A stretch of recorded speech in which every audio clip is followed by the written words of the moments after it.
Polytechnic కళాశాలలో జరిగినటువంటి ఘటన ఏదైతే ఉందో బాత్రూంలలో కెమెరాలు పెట్టినటువంటి ఘటనపై పూర్తిగా విద్యార్థులు ఆందోళన చేస్తున్నటువంటి నేపథ్యంలో పోలీసులంతా కూడా ఇక్కడికి చేరుకోవడం జరిగింది.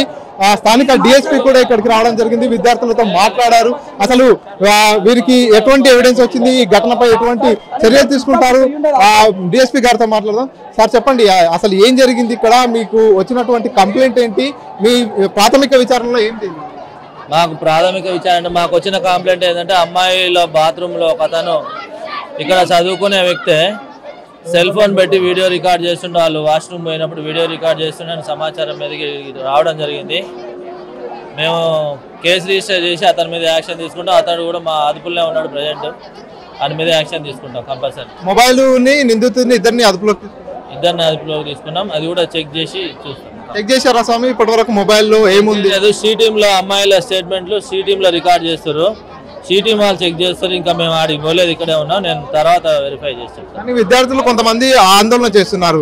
అయితే మొబైల్లో పూర్తిగా వీడియోలు రికార్డ్ చేశారు, కావాలని పక్కదారి పట్టించేందుకు వీడియోలు డిలీట్ చేసేందుకే కళాశాల యాజమాన్యం ఇక్కడ ఉన్నటువంటి సిబ్బంది అంతా కూడా కాలయాపన చేశారు. ఆ కారణంగానే మేము విద్యార్థి సంఘాలను అప్రోచ్ కావాల్సి వచ్చింది అనుకున్నాం. ఇప్పుడు ఒకవేళ అట్లాంటి ఎవరన్నా డిలీట్ చేయాలని ప్రయత్నం చేస్తే వాళ్ళ మీద కూడా మా ఉన్నతాధికారులకు రిపోర్ట్ పంపడం జరుగుతుంది. ఆ వీడియో మా దగ్గరే ఉంది, అంటే మొబైల్ ఫోన్ మా దగ్గరే ఉంది.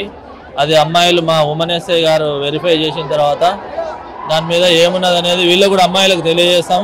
ఇప్పుడు అమ్మాయిలు కూడా మా దగ్గరే ఉన్నారు, వాళ్ళు కూడా చూపించడం జరుగుతుంది. రాష్ట్ర వ్యాప్తంగా ఇటువంటి ఘటనలు వరుసగా జరుగుతున్నటువంటి పరిస్థితి. సో ఇటువంటి ఘటనలకు మళ్ళీ ఎవరైనా ప్రయత్నం చేస్తే ఎటువంటి కఠిన చర్యలు ఉంటాయి, ఎటువంటి పోలీస్ శాఖ తరఫు నుంచి ఎటువంటి హెచ్చరిక? ఈ మహిళలపై కానీ ఎవరి మీద కానీ వీడియోలు తీసినా, వాళ్ళ ప్రైవేట్ అంటే పర్సనల్ లైఫ్కు భంగం కలిగించిన వాళ్ళ మీద చట్టపరమైన చర్య తీసుకుంటాము.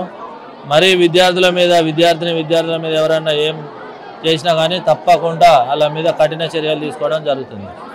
సో ఇది పూర్తిగా అయితే విద్యార్థుల పట్ల ఎవరైనా సరే వారికి పూర్తిగా కెమెరాల్లో రికార్డ్ చేయడం కావచ్చు, వారి టాయిలెట్స్లో రికార్డ్ చేయడం కావచ్చు, వారి వ్యక్తిగతంగా ఉండేటటువంటి అంశాలకు వాళ్ళ ప్రైవసీకి భంగం కలిగించినట్టయితే వారిపై కఠిన చర్యలు తీసుకుంటామంటూ మహబూబ్నగర్ డిఎస్పీ చెప్తున్నటువంటి పరిస్థితి. ఈ ఘటనపై కూడా పూర్తి స్థాయిలో దర్యాప్తు చేస్తున్నాము. ఈ ఘటనలో ఎవరైతే మొబైల్ పెట్టినటువంటి నిందితుడుగా ఆరోపిస్తున్నారో ఆ వ్యక్తిని కూడా అదుపులోకి తీసుకోవడం జరిగింది. మొబైల్లో నిజంగానే కెమెరా ఆన్ చేసి ఉందా, వీడియో రికార్డింగ్ చేశారనేటటువంటి కోణంలో కూడా పూర్తి స్థాయిలో దర్యాప్తు చేస్తున్నాం. ఈ ఘటనపై సీరియస్ గానే యాక్షన్ తీసుకుంటామంటూ మహబూబ్నగర్ డిఎస్పీ వెంకటేశ్వర్లు తెలియజేస్తున్నటువంటి పరిస్థితి. ప్రపంచంలో ఏ మూల ఏ క్షణం ఏం జరుగుతుందో వేగంగా తెలుసుకోవడానికి తొలి వెలుగు వాట్సాప్ ఛానల్ ని ఫాలో చేయండి.